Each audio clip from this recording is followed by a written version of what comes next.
하나님이 주시는 자녀 양육의 지혜, 잭프닌 목사님의 말씀입니다. 사사기 13장 1절 말씀입니다. 이스라엘 자손이 다시 여호와의 목전에 악을 행하였으므로 여호와께서 그들을 40년 동안 블레셋 사람의 손에 넘겨주시니라. 블레셋의 노예로 살던 이스라엘을 구원하기 위한 하나님의 해결책은 무엇이었습니까? 그것은 작은 아기 삼손이었습니다. 사람들을 죄로부터 구원하는 하나님의 해결책으로 어린 아기 예수가 마리아에게서 태어나게 하신 것과 같습니다. 여기 본문에서도 어린 아이가 나옵니다. 2절에 마노아라는 어떤 남자가 나옵니다. 그의 아내는 임신하지 못했고 아이를 낳지 못했습니다. 구약에서 놀라운 것은 수많은 하나님의 사람들이 수년 동안 아이를 못 낳던 엄마로부터 출산되었습니다. 사무엘, 이삭, 야곱, 여기 본문의 삼손, 그는 이스라엘을 구원한 자입니다. 어떤 엄마가 수년 동안 임신이 안 되면 그녀는 간절히 기도하게 됩니다. 오늘날은 불임이 수치가 아닙니다. 사실 서구에서는 많은 결혼한 여인들이 일부러 아이 갖기를 원치 않기도 합니다. 그것은 참 불쌍한 일이기도 합니다. 그렇지만 옛날에 남자가 정상이었을 때 여인이 아이를 낳지 못하는 것은 아주 큰 수치였습니다. 그래서 여인은 아기를 간절히 원했습니다. 동네 사람들 모두가 아이를 갖고 있습니다. 그런데 이 집에는 나는 아기가 없어요. 그들은 어떻게 할 수 없다는 것을 압니다. 그때는 약으로도 안 되고 체외 수정도 없었고 모든 그런 종류로 안 되고 오직 하나님께 나아가는 것뿐이었습니다. 그것이 유일한 길이었습니다.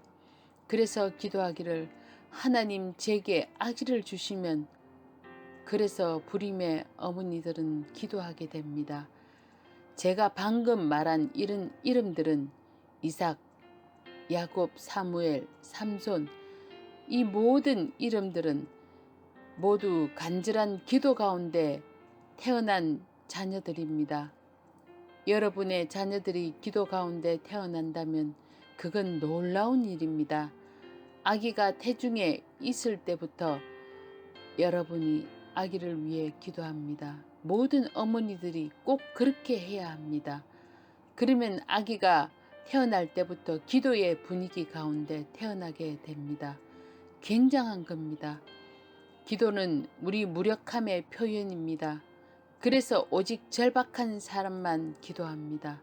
그들은 자신의 무력함을 아는 자들입니다. 그래서 우리가 똑똑할수록, 우리가 부유할수록 우리는 적게 기도합니다. 부자 중에 겸손한 사람은 아주 드뭅니다. 똑똑한 사람 중에 겸손한 자는 아주 희귀합니다. 있지만 아주 극소수입니다. 그래서 본문에 엄마는 아기를 원했는데 그렇게 수년이 지난 어느 날 그녀는 응답을 받았습니다. 주님의 천사가 그녀에게 나타났습니다. 사사기 13장 3절 말씀에 보라, 내가 본래 임신하지 못함으로 출산하지 못하였으나 이제 임신하여 아들을 낳으리니 그는 삼가 술을 마시지 말며 더러운 것을 먹지 말며. 그녀는 즉시 가서 남편에게 말했습니다. 이것은 놀라운 일입니다. 아내가 하나님으로부터 뭔가를 들었을 때 첫 번째로 그녀가 생각한 것은 내가 남편에게 가서 말해야지. 그녀는 그것을 생각했습니다. 이것은 놀라운 모범입니다. 저는 모든 어머니들, 아내들이 여러분께 말씀하실 때 다 이와 같이 하기를 바랍니다. 보세요. 그녀는 즉시 내가 남편에게 가서 말해야겠다. 그녀가 가서 남편에게 말했습니다. 하나님의 사람이 내게 오셨는데 그의 모습이 하나님의 사자의 용모 같아서 심히 두려움으로 어디서부터 왔는지를 내가 묻지 못하였고 그가 내게 이르기를 보라 내가 임신하여 아들을 낳으리니 이제 포도주와 독주를 마시지 말며 어떤 부정한 것도 먹지 말라. 이 아이는 태에서부터 나실린이 됨이라. 그러자 아버지 마노아는 이렇게 기도하기 시작했습니다. 당신이 보낸 하나님의 사람이 우리에게 다시 오게 하소서. 사사기 13장 8절 말씀입니다. 이것은 놀라운 일입니다. 주부가 남편을 움직여 기도하도록 한 것입니다. 여러분도 이 여인처럼 되기를 바랍니다. 어머니들이여, 여러분이 남편과 대화 나누는 것이 남편을 기도로 인도하기 바랍니다. 마노아가 주님께 탄원했습니다. 아내에 이어 이제는 남편이 기도합니다. 당신이 보낸 하나님의 사람이 우리에게 다시 오게 하소서. 이것은 꽤 놀라운 일입니다. 믿음이 있는 남자가 기도합니다. 제 말뜻은 천사가 여러분의 집을 한 번이라도 방문하면 그건 경이로운 일입니다. 우리 대부분은 천사가 우리의 집을 단 한 번도 방문한 적이 없습니다. 그가 기도했던 기도를 보십시오. 우리들은 많이들 이렇게 기도할 것입니다. 천사가 오셔서 우리 집을 물질로, 번영으로, 건강으로, 모든 것으로 축복해 주시고 마노아는 그런 것을 절대 기도하지 않았습니다. 그는 그동안 가난하게 살았을 것입니다. 그러나 그는 부유함을 구하지 않았습니다. 가장인 그가 간구한 것을 보십시오. 하나님의 사람을 우리에게 다시 보내사 우리가 그 아이를 어떻게 키워야 할지 가르치게 하소서. 당신은 우리가 아들을 가질 것이라 말씀하셨습니다. 우리가 그를 어떻게 키워야 할지 말씀하소서. 이것이 제가 여러분 부모들이 기도하기를 원하는 내용입니다. 그 마노아의 기도에 주님이 응답해 주셨습니다. 다른 어떤 날에 아내가 혼자 있을 때 남편은 곁에 없었고 천사가 나타났습니다. 그녀는 또 적시로 가서 남편을 불렀습니다. 그녀는 하와와 아주 다릅니다. 그녀는 남편을 찾았습니다. 매우 복종적인 아내입니다. 여러분, 어머니들이 여러분의 자녀들을 위해 한 가지 최고의 일은 남편에게 복종하는 아내가 되는 일입니다. 이것이 여러분이 자녀들을 위해서 할 수 있는 최고의 일입니다. 여러분의 남편이 똑똑하지 않을 수도 있습니다. 남편이 여러분이나 본문의 여인처럼 하나님이 주신 비전을 가진 사람이 아닐 수도 있습니다. 본문에 기도는 남편이 했는데 천사는 2번씩이나 아내에게 나타났습니다. 그녀의 겸손을 보십시오. 천사를 봤다고 자랑하지 않았습니다. 자기가 매우 영적이라고 여기는 여인들이 많습니다. 그래서 자기 남편 위에 군림합니다만 미안하지만 그 자녀들이 어떻게 자랄까요? 정말 죄송합니다만 여러분은 아이들이 어린 지금은 그 심각성을 보지 못할 것입니다.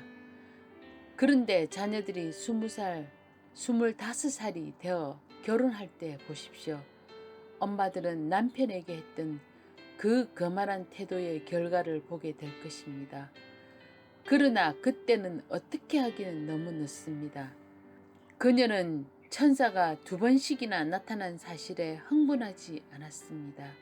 자랑하지 않았습니다. 대신에 그녀는 남편을 찾았습니다. 전에 오셨던 하나님의 사람이 나타났어요. 마노아가 일어나 그가 무슨 일을 하고 있었는지 모르지만 그는 모든 것을 내려놓고 아내를 따라가서 그 사람에게 이르러 말했습니다. 그 천사는 남자 같았습니다. 마노아가 그에게 묻되 당신이 이 여인에게 말씀하신 그 사람이니까? 이르되 내가 그로다. 마노아가 천사에게 다시 한번 말씀해 주세요. 이 아이가 어떤 사람이 되겠습니까? 그가 요청한 것은 오늘날 식으로 말하자면 우리가 그를 어떻게 키워야 할지 말씀하소서. 그래서 그가 자기 사명에 준비되게 하소서. 이 말뜻은 저는 이 작은 아이가 커서 어떤 사람이 될지 모릅니다. 오 하나님, 당신이 우리 아들이 하도록 부르신 그 일에 쓰임받게 해 주십시오. 그가 무슨 일을 해야 될런지요. 당신은 아기를 세상에 보내실 때 아무 목적 없이 보내진 않으셨을 겁니다. 아기에게 계획이 있고 일이 있고 소명이 있을 겁니다. 12절의 말씀에 나오는 소명이란 단어를 보십시오.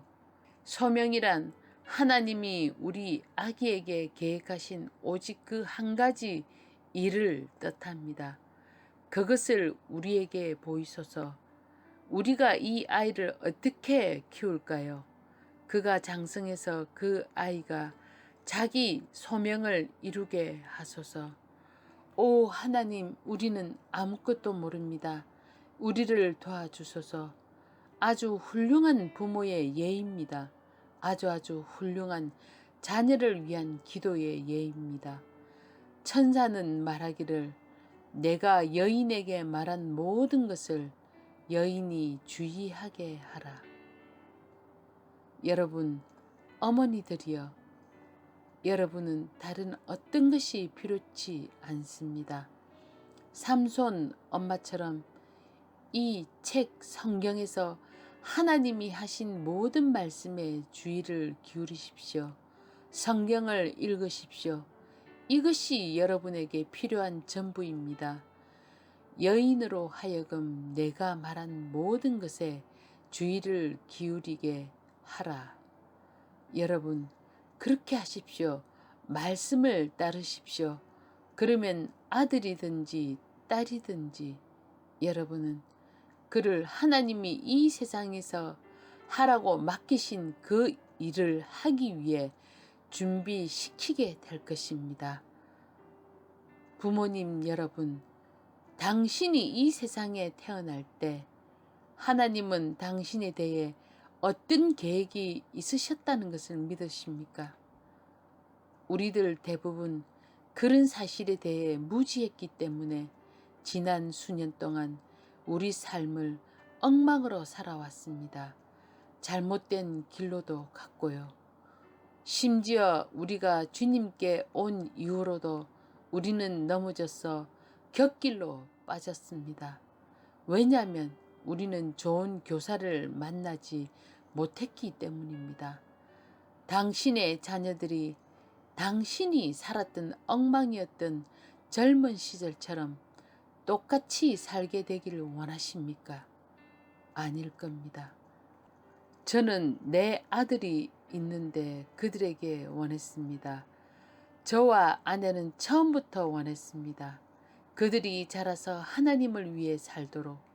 그것이 부담이었고 그래서 우리는 울며 기도했습니다. 우리는 알았습니다.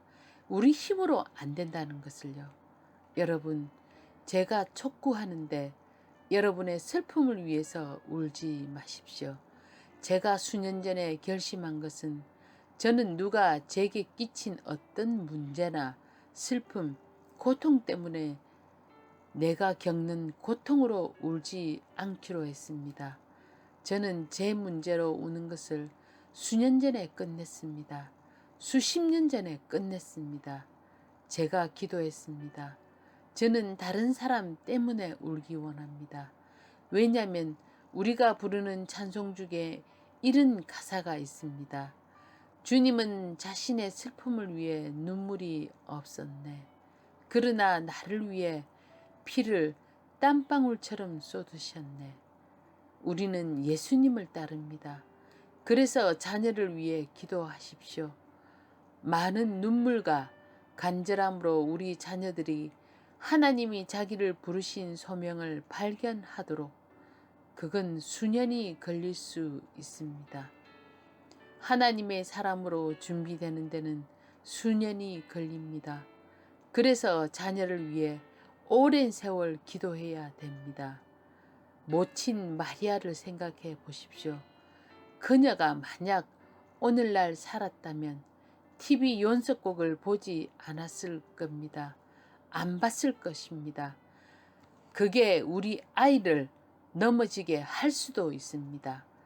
많은 엄마들이 TV 앞에 앉아서 쓸데없는 것을 봅니다. 그리고는 생각합니다. 우리 애는 아직 너무 어려서 뭘 모를 거야. 그렇다면 10년, 20년 지나서 애가 자라나서 한번 보십시오. 그 자녀가 얼마나 당신을 쏙 빼닮았는지를. 당신이 했던 그대로 장성한 아이가 닮아서 할 것입니다.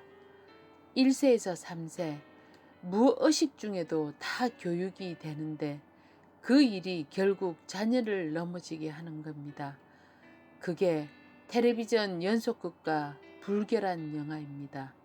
다 어린 갓난 아기에게 무의식 중이라도 영향을 끼칩니다. 우리는 일주일에 한 번씩 자녀들에게 독을 먹였어요. 주말에 TV 영화를 뜻합니다. 과거의 주말에는 특별 영화를 TV에서 보여주었습니다. 그런데 누가 30년 동안 매주 한 번씩 독을 먹었는데 나중에 그 위장을 깨끗이 씻어내는 일은 상당히 어려울 겁니다. 30년 묵은 일이 하루 만에 깨끗이 안 됩니다. 되기는 하지만 시일이 많이 걸립니다. 제가 말씀드리는 것은 여러분의 자녀를 망가뜨리지 마십시오. 여러분이 자신을 망가뜨리는 것은 자기가 그 죄의 결과를 책임지는 것으로 끝나지만 그러나 여러분의 어린 자녀들을 망가뜨리지 마십시오. 불결한 것들, 습관들, 부부싸움들을 멀리 하십시오. 꼭 하려면 침실이나 외딴 곳으로 찾아가서 자녀들에게 안 들리게 하십시오. 여러분, 부모가 그걸 극복하지 못하면 아이가 실족하게 됩니다. 여러분의 자녀를 망가뜨리지 마십시오. 여러분의 자녀가 실족해서 넘어지지 않게 하십시오. 예수님이 말씀하시기를 무서운 말씀입니다. 이 구절을 읽고 마치겠습니다. 마태복음 18장 6절 말씀입니다. 누구든지 나를 믿는 이 어린이 하나를 실족하게 할까 주의하라. 그러면 여러분 어떻게 되는지 아십니까? 제가 이 구절을 풀어서 설명합니다. 철물점에 가서 연자 맷돌을 사서 가벼운 것은 안 됩니다. 아주 무거운 맷돌을 사서 최소 500파운드 되는 맷돌로 또 끊어지지 않는 아주 튼튼한 밧줄을 사서 맷돌을 단단히 묶은 후 깊은 강물, 호수나 바다로 가서 거기에 여러분의 목을 단단히 묶어서 스스로 첨벙 빠지는 것입니다. 아이를 실족게 하느니 차라리 이게 더 낫다고 하셨습니다. 이 강력한 예수님의 말씀을 들어보십시오. 어린아이 하나를 넘어지게 하는 것은 아주 큰 죄입니다. 누구에게 해를 끼치는 일에 대해 예수님이 다른 데서 이렇게까지 엄하게 말씀하신 적이 없었습니다. 자기가 성적인 죄를 지으면 예수님은 손을 잘라라, 눈을 뽑아라 하셨습니다. 그건 자기를 해치는 일에 불과합니다. 그러나 여러분이 다른 누구, 어린아이에게 해를 끼치면 거기엔 희망이 없습니다.